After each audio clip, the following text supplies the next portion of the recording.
And now you're going to die.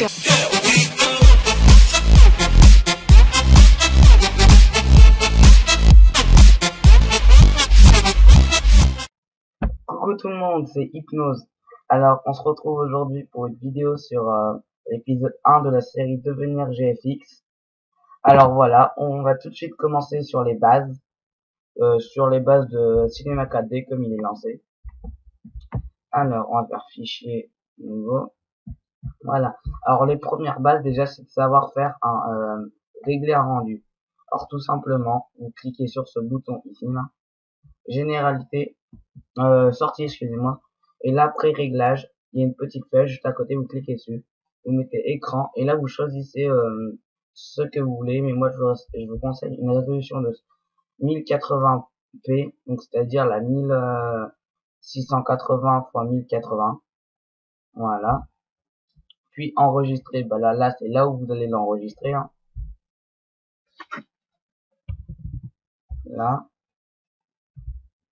Alors le canal alpha, ça c'est important. C'est quand vous voulez que sur le rendu, quand on fera le rendu, l'image, soit elle a un fond, soit elle a pas de fond. Si on met canal alpha, elle aura pas de fond, ça sera invisible quand on le mettra sur Photoshop. Mais si on le décoche, bah ce sera un fond noir, il me semble. Si on met pas d'autre fond, c'est fond noir. Mais là, pour qu'on voie pas le fond, il faut toujours mettre PNG. Toujours. Même pour tout ce que vous voulez rendre. Enfin, à part si vous voulez faire, une intro, c'est film à vie. Et dans sortie, il faudra mettre là, toutes les images.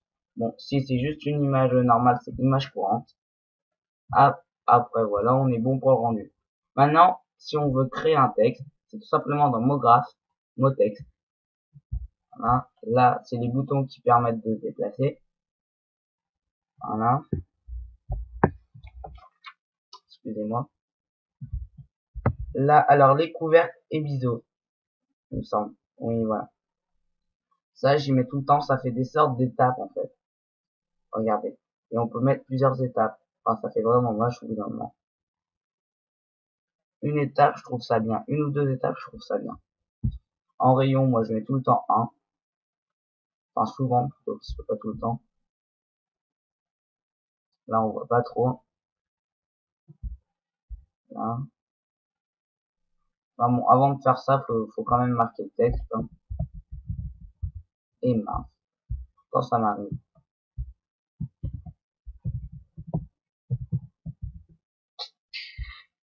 C'est moi. Je sais plus sur la mauvaise touche à chaque fois. Voilà.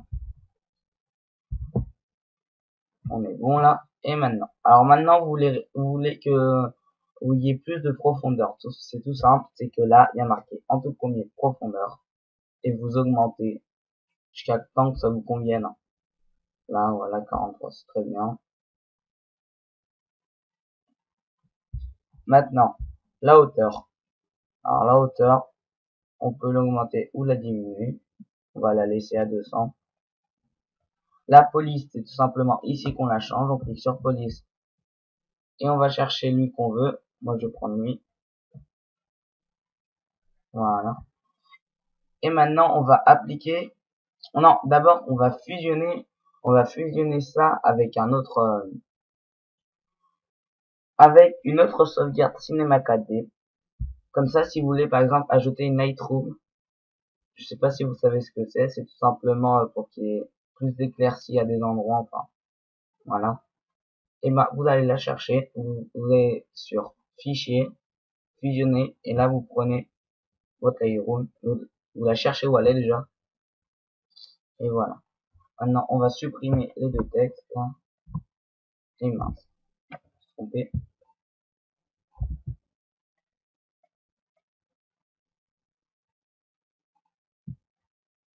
Voilà.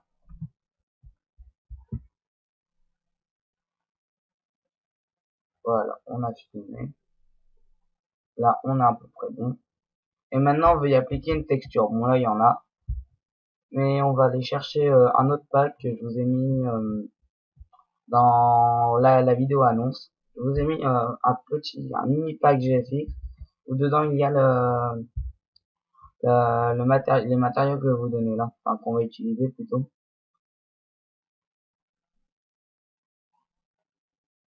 Voilà. Là, ils vont se charger, ça va prendre un peu de temps. Mais là, si je peux vous faire voir. Là. Et voilà, là, notre texte, il a un matériau appliqué à soi. Et voilà. Ça, c'est, pour moi, c'est les bases. Je n'ai pas de grand chose à vous apprendre là-dessus. Non, non, je peux. Ah si, à dupliquer aussi. Vous cliquez sur mot texte, vous appuyez sur CTRL et vous le faites tout simplement glisser en bas. Et là, ça a dupliqué. Et là, par exemple, on peut supprimer ça. Y mettre du vert, par exemple. Voilà. Là, vous me dites ça rend moche. Oui, je sais. On met le vert juste derrière. Et là, un mot texte ouvert.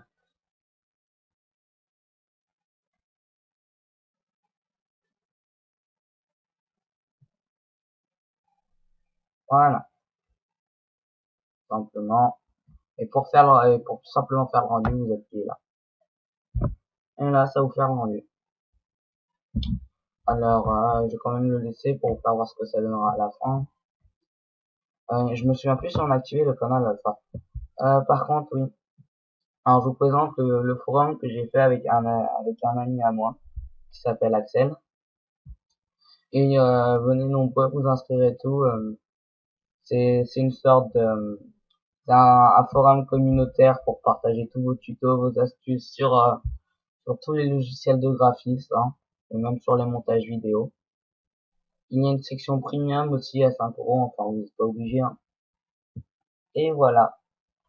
Il y a aussi ma chaîne, hein, si vous aimez les vidéos que je fais, aimez, commentez-les, abonnez-vous aussi. Mais dans les commentaires, j'aimerais bien savoir si je fais bien mes vidéos, s'il y a des trucs que je fais mal et tout. C'est ce que j'aimerais bien savoir en fait. Voilà. Bon, on va aller sur Photoshop pour finir cet épisode 1.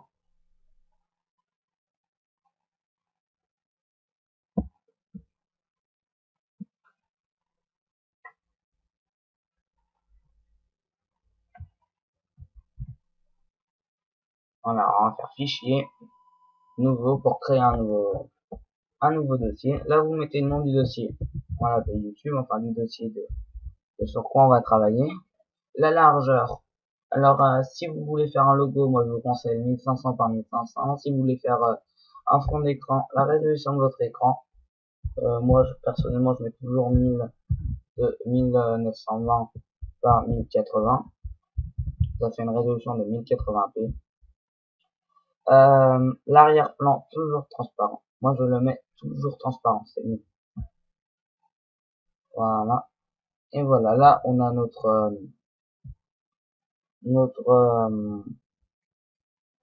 document créé. Alors maintenant, nous allons prendre l'outil pot de peinture, hein, pour savoir comment faire pour changer le fond pour plus qu'il soit de cette couleur. Vous allez sélectionner la couleur qu'on veut là. Exemple bleu. Et là, on va cliquer. Et voilà, tout simplement, hein, c'est pas plus compliqué. Pour faire une sélection, ben, tout simplement c'est outil rectangulaire et on fait ça. Et si malheureusement vous êtes trompé, vous faites clic droit, désélectionner. Alors après là il y a toutes les formes hein, qu'on veut. Ça c'est l'outil lasso, je l'utilise jamais donc je vais pas vous dire. Ça c'est pour savoir si par exemple vous avez un document sur Photoshop et vous voulez savoir la couleur. Vous cliquez dessus, vous cliquez sur vos couleurs et là vous sélectionnez. Et là tout simplement ça vous sélectionne automatiquement la couleur que vous cherchez. Ça c'est l'outil pinceau. Alors je vais en profiter pour deux termes que j'utiliserai. C'est que lui sera densité forte. Je vais l'appeler à densité forte et lui je vais l'appeler à densité faible. Pourquoi densité faible? Parce que lui, regardez, on va le mettre en plus grand. On va réduire ça là. Mettre en plus foncé. On va baisser aussi ça. Voilà. Oh, c'est très bien. Regardez, ça va pas faire comme on dit juste la partie du rond. ça va aller un peu plus loin et ça va faire une sorte de petit dégradé. On va plutôt aller dans les voilà, ça va donner ça et ça va s'étaler, on va dire, sur les côtés. Alors que l'autre, là, regardez, c'est juste le rond. Bon, ça peut être pas mal aussi le rond. J'aime bien parce on peut faire pas mal de trucs avec. Mais bon, je l'utiliserai beaucoup moins, je vais vous dire. Voilà. Alors, voilà, il a fini le rendu sur Cinema 4D. Et il est là. Et là, vous voyez, bah, je l'ai pas mis en canal alpha, donc ça fait voir. Mais bon, c'est pas grave. Si vous avez oublié de le mettre en canal alpha, vous n'êtes pas obligé de refaire le rendu parce qu'il y a les options, comment on appelle ça? Je me rappelle même plus comment on appelle ça. Les options de fusion, on va dire, parce que je me souviens plus du tout. Là, comme c'est du noir, le fond est du noir, on va prendre superposition. Donc, non, ça va nous donner. Enfin, en fait, si je vous conseille de le refaire, parce que là, on le voit beaucoup moins quand même. Donc, sinon, vous pouvez tapoter sur certains trucs pour savoir ce qui vous plaît ou ce qui vous plaît pas, parce que des fois, ça peut bien rendre. Enfin, voilà. Maintenant, on va taper notre texte, hein, parce que sinon, ça c'est pas taper un texte. C'est tout simple, c'est l'outil qui est ici, là, le T. Vous tapez votre texte. Voilà. Et là, vous voulez choisir sa couleur, c'est ici. Voilà. Vous voulez choisir, excusez-moi 2 secondes, petit contretemps.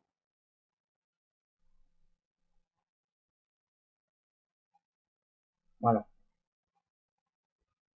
Alors voilà, vous voulez choisir maintenant son opacité.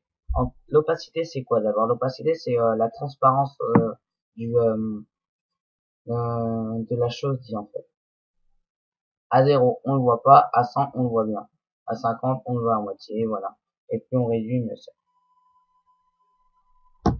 Voilà. Donc on va le laisser à 100. Maintenant, on va aller dans les options de fusion, enfin les vraies.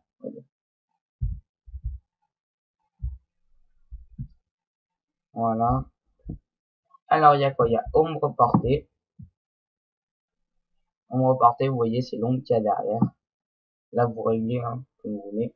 Lueur externe, c'est une petite lueur qui peut rendre pas mal aussi. Incrustation de motifs. Faut que vous ayez des motifs. Moi, j'en ai pas. Et personnellement, j'en vois pas l'utilité. Incrustation de dégradé. Alors ça, c'est important. Si c'est un texte que vous avez importé de Cinema 4D, vous allez obligatoirement mettre incrustation. Obligé. Il y a pas le choix, sinon ça va rendre comme ça. Et si vous l'avez fait en 3D, bah du coup, ça fait, on va pas voir, on va pas voir la 3D, ça va faire tout dégradé quoi. Bon là, on choisit nos couleurs. Hein. On va faire blanc et rouge. Non, rouge foncé. Voilà. Incrustation couleur, ça aussi, ça peut être pas mal. Mais comme j'ai mis l'incrustation dégradée, non. Satin, je sais pas ce que c'est, j'utilise pas du tout. Lueur interne. Alors là, c'est à l'intérieur. Mais je trouve que ça rend moche. Mais vraiment moche. Ombre interne. Ça peut être pas mal. Si par exemple, on veut faire croire que le texte est un... Bon là, on peut pas parce que j'ai mis une ombre interne et une ombre externe. Si on veut faire croire que le texte est, est à l'intérieur de, par exemple, du cercle, là, ça peut être pas mal. J'enlève l'ombre portée. Voilà. Et là, on a l'impression que le texte, il est taillé sur mon truc. Donc ça fait quand même assez pas mal. Hein. Le contour, après, si on fait un gros contour et tout. Et ça, j'utilise pas non plus. Donc voilà. On est bon pour les options de fusion. Maintenant, quelques raccourcis vite fait. Hein. C'est CTRL, CTRL Z pour faire précédent. Mais vous pouvez le faire qu'une fois, alors sinon il y a CTRL Alt Z. Si vous voulez faire transformation manuelle, c'est CTRL T. Transformation manuelle, c'est quoi? C'est ça. Tout simplement qu'on peut modifier tous les côtés. Voilà. Tac, voilà. Voilà. Excusez-moi pour beaucoup de voilà. La gomme, là, simplement. Bon, là on peut pas faire parce que j'ai un sélectionné. Voilà. Ça donne ça en gros. Qu'est-ce qu'on pourrait faire? Enfin, là, ça, je vous ferai voir dans le tuto du pen tool, hein, la plume. Voilà, enfin bon, bref. Il y a quoi d'autre? Alors, je vais vous apprendre à installer une police aussi. Alors, vous avez un ordinateur, disque local C, Windows, font. Et là, tout simplement, vous faites glisser la police que vous avez téléchargée sur un site. Excusez-moi. Que vous avez téléchargé sur un site ou autre. Hein. Enfin, oui, je pense sur un site quand même. Sur Dafont, je vous conseille. Il y en a vraiment pas mal. Et vous la faites tout simplement glisser là et Windows va les installer automatiquement. Voilà. On voit, non, mince. Voici un petit logo que j'ai fait à YK69 qui est admin de FR Lighty Gaming FR. Et si vous pouvez me dire ce que vous en pensez aussi. Voilà. Je crois qu'on est bon pour ça. Je regarde. Bah oui, on est bon. Je vous ai appris à créer un rendu, oui, c'est bon. Ah sinon, j'ai oublié une petite chose sur Cinema 4D, sur Photoshop. Voilà. Vous avez ce texte, mais vous voulez le dupliquer pour en faire quelque chose d'autre après. Vous faites tout simplement clic droit, dupliquer le calque. Vous le mettez au-dessous. Et voilà. Il est au-dessous.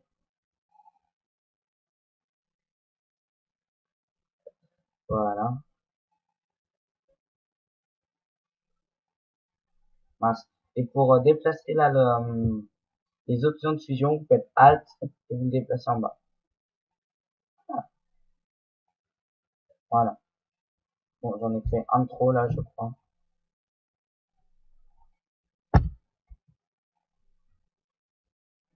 Voilà.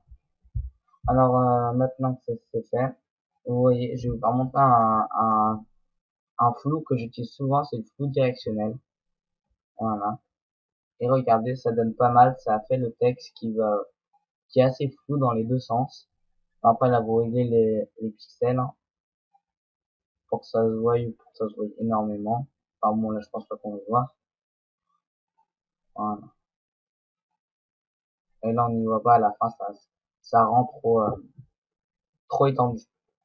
Donc voilà, c'était l'épisode 1 de la série Devenir GFX avec Hypnose. J'espère que ce tuto vous aura plu. Enfin, c'est basse plutôt. Et on se revoit dans 3 jours pour le prochain tuto. Bye tout le monde.